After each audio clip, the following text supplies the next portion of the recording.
So hello and welcome to another edition of the High Tech Connect monthly interview. Today we have a very a hot topic since everyone is of course looking still to Silicon Valley. We want to hear from Silicon Valley veteran whom I know since more than 20 years when I was living there, and we stayed in touch ever since then.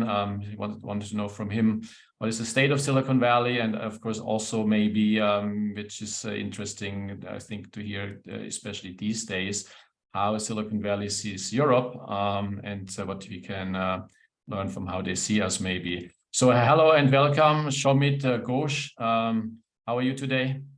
Thank you very much, Ralph. I'm doing well. I'm really pleased to be here and to see you again. Great, yeah, likewise. So please introduce yourself. I always let people introduce themselves briefly to make sure I don't say something wrong, and let you to put to stress what's most important to you. What's your background professionally, and a couple of words maybe also where you originally came from, and so forth. Okay, yes. Sure. Yeah. So in a nutshell, I've been 20 years plus as a Silicon Valley VC, investing in early stage technology startups. Before that, 19 years as a startup entrepreneur. I've held all startup roles from engineer to CEO and all the VP roles in between, multiple successful startup exits, sit on public and private boards and a handful of scientific advisory boards. Also teach in various capacities at UC Berkeley, the Technical University of Denmark, and at the University of San Francisco. My personal background, I was born in India. My family moved here when I was 7. So I grew up here in the San Francisco Bay Area, about an hour away from where I'm now sitting. And I studied computer science at UC Berkeley, which is about 30 minutes away from where I'm now sitting. So that's me in a nutshell. Great, yeah. Yeah, so we definitely have the right person to talk to about this topic. So Silicon Valley here in Europe is either seen as the devil, where all the bad stuff is coming from, for whatever reason now, of course, AI as well. Or then the other extreme, the people, they worship it and they try to copy it, and everyone wants to have their little Silicon Valley here. So is Silicon Valley actually aware of how Europe sees itself, or you don't care at all? And so what can you say about it? Yeah, what a great question. Well, I think people in Silicon Valley are pretty acutely aware of what's going on here, both the good and the bad. As far as some of the bad things go, it's people in Silicon Valley who are at the forefront of trying to address those issues. And we're aware of this because we see firsthand what's going on around us. So what the rest of the world is seeing, both the good and the bad effects of the valley, is readily visible to us here too. And based on this, let me add that the stereotypical tech bro is not what defines the valley. I'd like to think that Silicon Valley is populated by a lot of people who are very similar to me. Yeah, so I think also that people want to change the negative perspectives on the valley, not just by changing the public narrative, but actually changing the root cause. So being more responsible in business models, technology models. Sometimes technology moves too fast. Business models immediately follow suit, and the result may not be beneficial.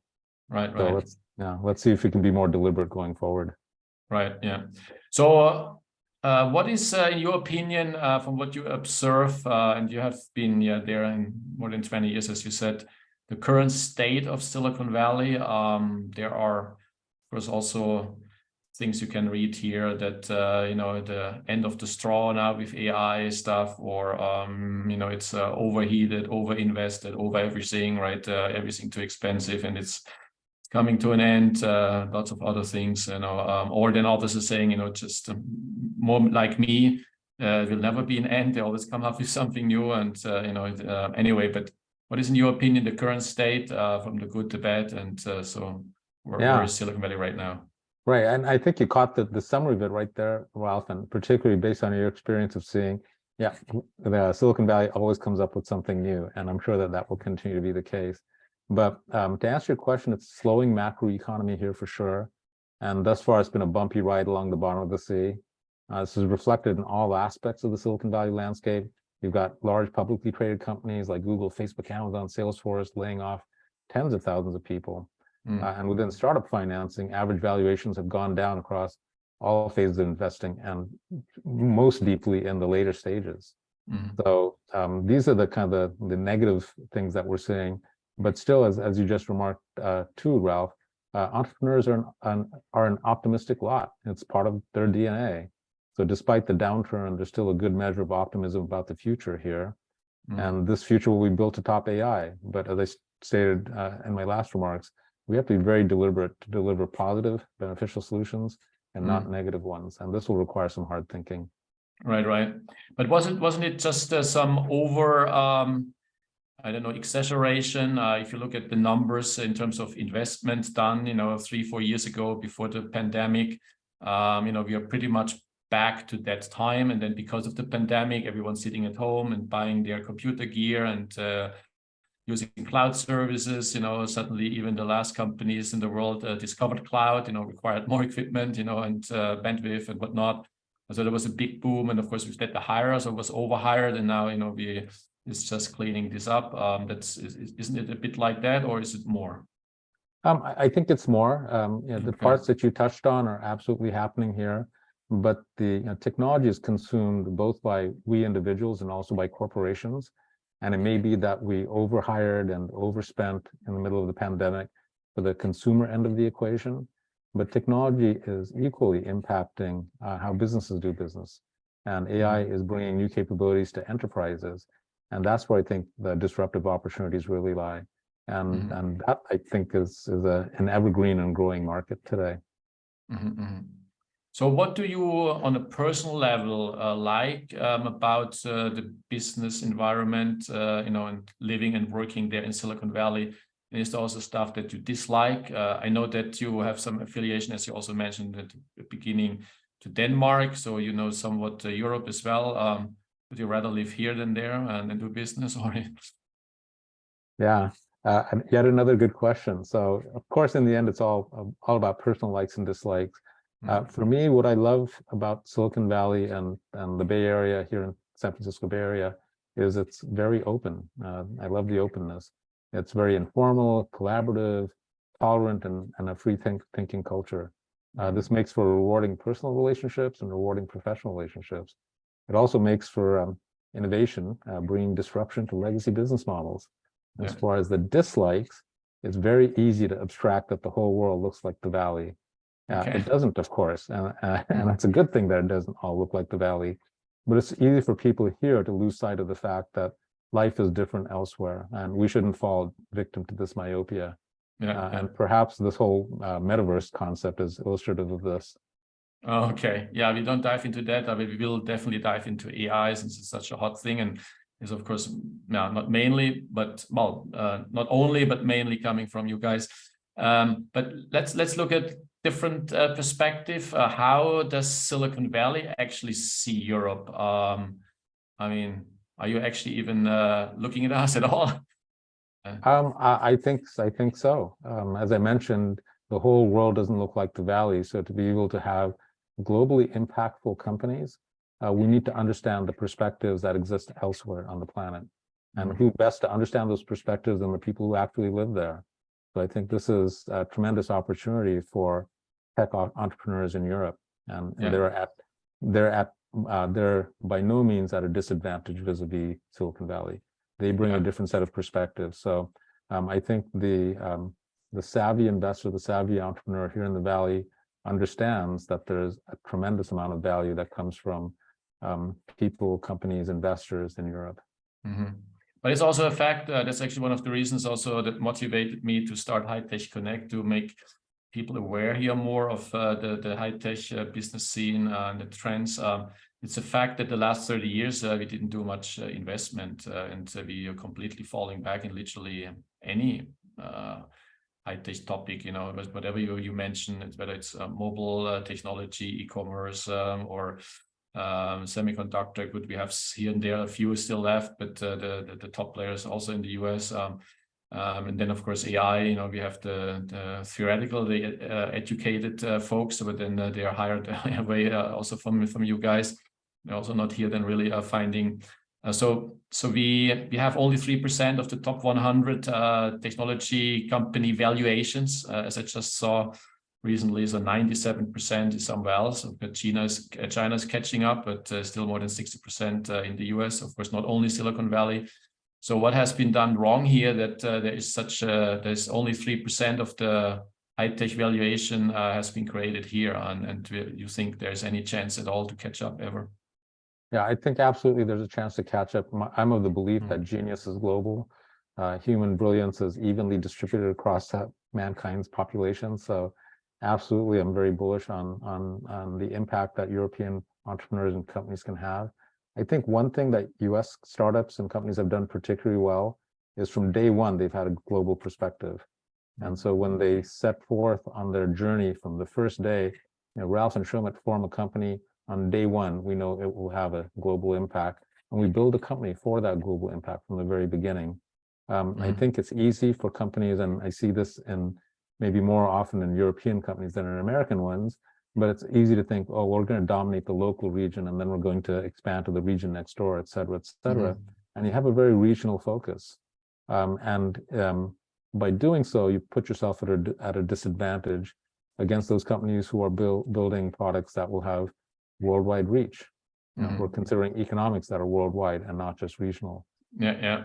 So my advice, my advice to European startups would be plan on having that global impact from the very beginning and build your company accordingly. Yeah. There are people who say that we just don't have the culture, everything that it takes to build big tech success stories, right? You must be in a certain way also ruthless, right? I mean, it's at the end you want to be the number one by far in the world, and often there's only the room for one, maybe a second one, but often not even that, right? All these top success stories are monopolists, right? Whoever you take, you can, they're reaching or have reached 90% market share, and it's it's a tremendous monopoly. You don't get this by being nice.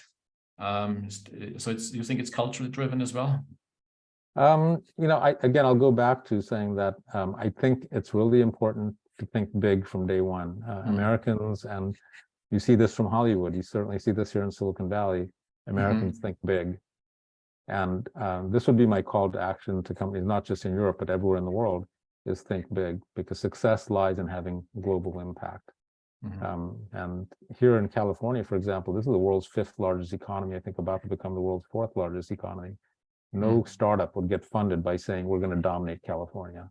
They'd throw you out, even though this is the world's 4th or 5th largest economy all by itself. So similarly, don't fall into the trap as an entrepreneur somewhere else in the world of thinking, we're going to dominate our local region. That wouldn't get you financed here at a Silicon Valley VC. And it's too narrow thinking, and it's your talent and intelligence misapplied to a problem that may be too small. Right. Have you seen something specifically in Denmark that you were impressed about, or something the other way around where you say, oh my God, if they don't change this, then they will not catch up in any way? Yeah, as I mentioned, I'm very bullish about the prospects for European entrepreneurship, and it's because of what I see working directly with companies from Germany, companies from Denmark, et cetera, Norway, really, really smart entrepreneurs who are passionate and do want to impact the world. So I know that the potential is absolutely there, and I'm bullish. And if I were to look forward, you mentioned that maybe today only 3% of the top 100 technology companies are European.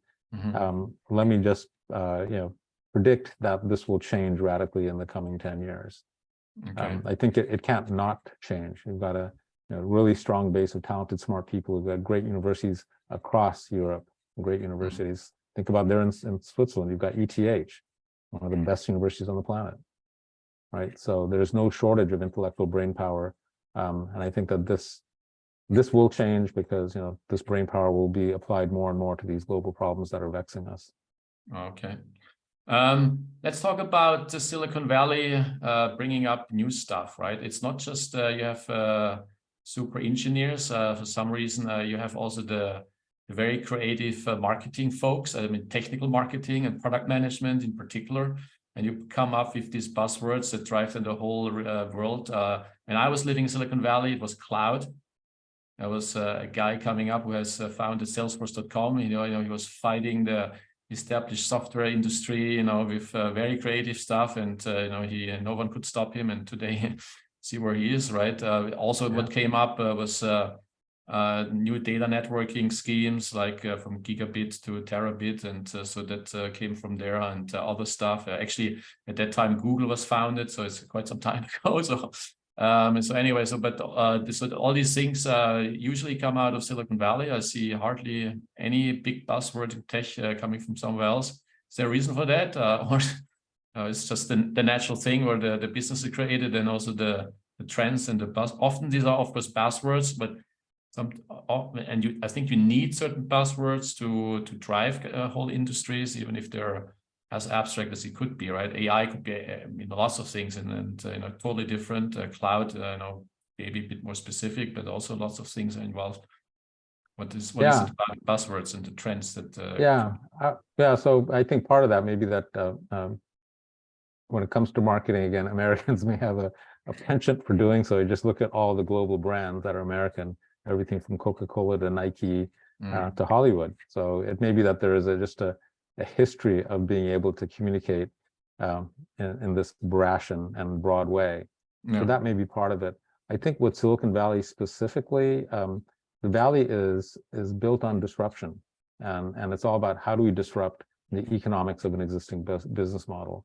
And people are really good at seeing what needs to be disrupted and how to disrupt it using the excellent technology. So technology, because technology by itself is just technology. But technology, if it can fuel a business model disruption and seize an economic advantage, that's the foundation of a startup. And I think people here constantly, and again, I mentioned at the very beginning, you asked, what do I like about the place here? It's very informal and open. So there's no such thing as a crazy idea. Every idea will get a hearing. Sometimes it's not a good thing, but it does mean that when people come up with ideas that seem, I don't know, maybe elsewhere in the world, people would say, Ralph, that's a crazy idea, go away. Here, people would probably say, Ralph, that's a crazy idea, but it just might work.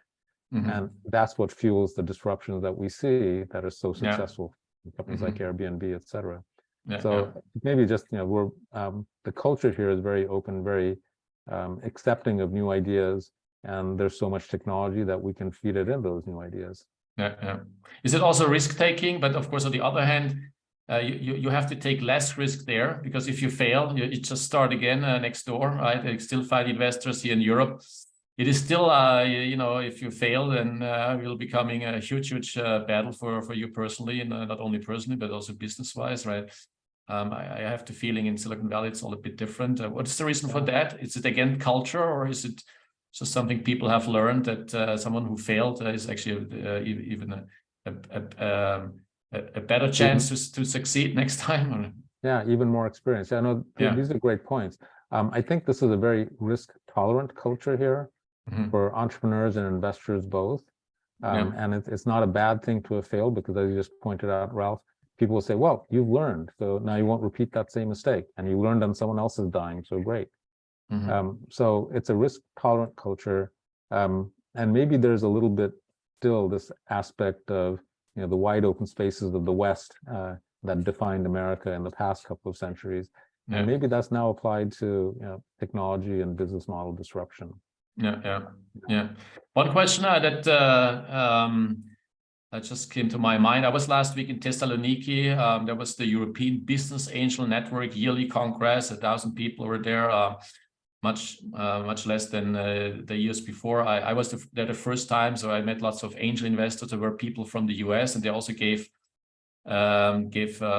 deep dive classes on how angel investors should select their startup success stories. And the number one that was mentioned, and I actually challenged a little bit, and it was an American angel investor. Blame me, but challenged someone from America, but I didn't fully believe the story. But she said that the number one criteria is the management.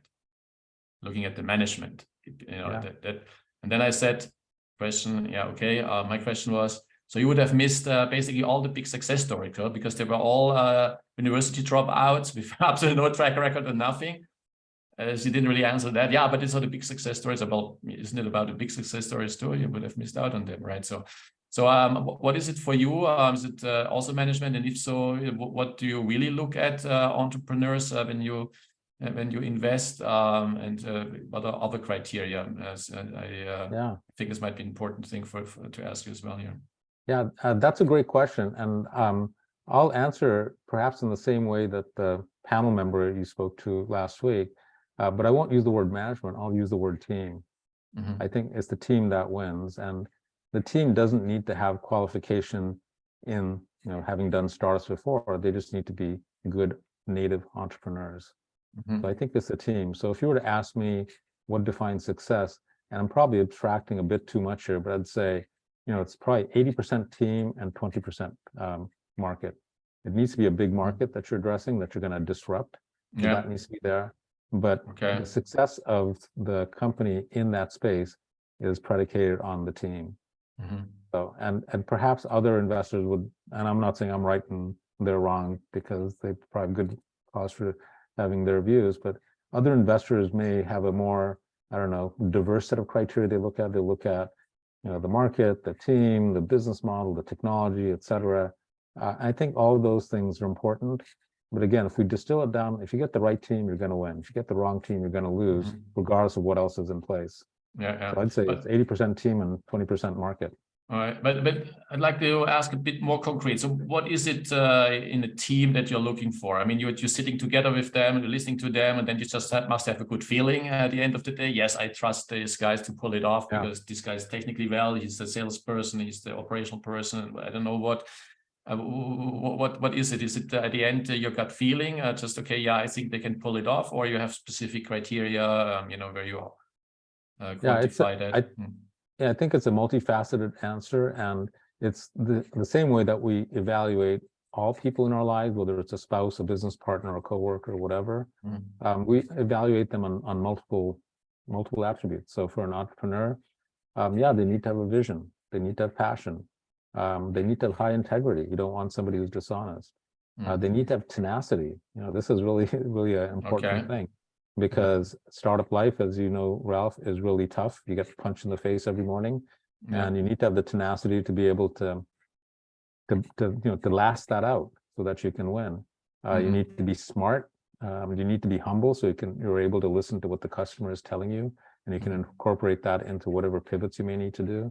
So all those things need to be there. So it's no specific thing, but I think when you engage with investors or have entrepreneurs engage with investors, these are the thoughts that are going through the investor's head. Is this somebody who I want to wed? Is this somebody I want to be married to for the next 10 years? And if so, of course, what are the things I value? I value hard work. I value integrity. I value tenacity. I value intelligence. And you're going to need to check all of the boxes. Right.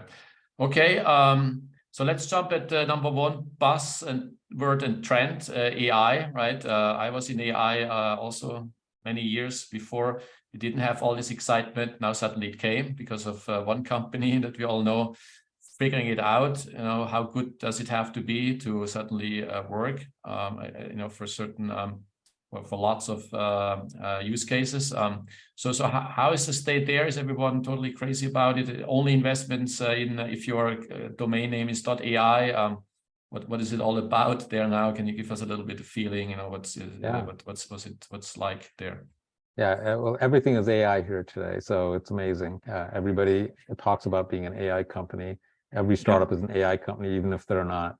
So quite a bit of hype and hysteria. So with that said, I'm a big fan of AI, particularly the sort that can help solve mankind's biggest problems. So for example, with ChatGPT, my excitement there wasn't about the chat, and the chat is really cool, by the way, but it's the underlying transformer technology, the T in GPT. This is a tremendous way to do the transformer, solves language problems. It also speeds drug discovery. It can interpret electronic health records to predict the future state of patient health. You can help optimize energy use, etc. So there's a big scope of AI applied to these big challenges that mankind faces. Healthcare, energy, all these things. I'm not a fan of technology that doesn't scale broadly across the human population. And actually, this is my knock on the metaverse. When the glasses cost as much as the GDP, per capita GDP of people living in so many different countries, you have a product that doesn't scale. So I think things like that, perhaps we paid less attention to. We pay more attention to the AI that actually solves problems. The potential for AI is vast. Its potential to do harm is equally vast. And in a way, this too creates technology and business opportunity. Yeah. Okay, let's not talk about the bad side today. There will be not the time for that. There's a lot of talk going on as we speak anyway. But in what areas in AI are you investing? Are you bullish? I mean, Sis, can you share some secrets? Yeah, nothing secret per se. I think that there are a category of problems, business opportunities here in the areas of energy, healthcare, et cetera, and applying AI to solve those problems. And again, the transformer technology that underlies ChatGPT is very powerful. So I see increased adoption of transformers to solve some of these problems. And by the way, I believe that the essence of AI is that it has to be predictive. The term gets used very loosely nowadays, but in the end, if the application isn't predictive, then it's merely computer science. It's not artificial intelligence. So I focus on applications that have predictive capacity, and that prediction is driven by really highly dimensional underlying data, and that's what gives you the defensibility in the business. Right. So one thing I maybe on the negative side still, although it's also something positive. So AI promises to make people much more effective, right? I mean, as we have seen with ChatGPT, I mean, I can write so much more text and so much better quality. I still have to check the details, but it's amazing. It's coming out of it. Same for software programming and whatnot. That will kill potentially a lot of jobs, they're saying, right? Big numbers out there. How do you see that? By the way, will this also kill jobs in Silicon Valley? Because suddenly you need less people to do software programming and then marketing and so forth, because they're much more effective. How is it? Do you see that? Yeah, absolutely. In fact, as you know, Ralph, earlier this year, just a couple of months ago, Goldman Sachs published a report that 300 million jobs will be impacted worldwide. That's a very big number. Jeff Hinton, of course, famously left Google, warning against things such as the job loss impact of AI. And this is a real concern. This is something that we pay conscious attention to as a society. I've been warning against automation-driven job loss. I wrote this article about 5 years ago now. It's called Iron Man versus Terminator. And I use those as examples because Terminator, fully automated, celled here to exterminate humanity. Iron Man is technology augmenting the best of humanity. So can we take that conscious path of human-in-the-loop automation, the Iron Man approach, so we don't completely destroy the foundation of modern society, which is employment? Right. Okay, coming to an end, maybe two questions still. One related to your background and before you moved to Silicon Valley from India. You're still in contact with India or not at all? And just a couple of words about India in this whole high-tech. Everyone talks about US and China battle. Europe sort of desperately trying to catch up. I'm not sure if you make this, but then people forget India. It's a huge power, and you're not the only Indian in Silicon Valley. When I was there, more than half the employees and 80% of the software programmers were Indian. I think when I left, the Chinese came, but you still have lots of Indians there. So what is it about India? Is there something that people forget often, or? Yeah, so I left there when I was 7 years old, so I don't have any business contacts there, having grown up here. But as you're pointing out, you look at what the CEOs of things, Starbucks, FedEx, IBM, Adobe, Microsoft. Google, Microsoft, they're all Indian, right? So I think it's because it's a technology aware population who've gotten their educations in colleges and universities in India, English language medium. So it's very easy for them to integrate into to the landscape here in Silicon Valley. So anyway, so we do have a lot of these companies that you see as being big American tech companies. A good chunk of the workforce there, of course, is Indian.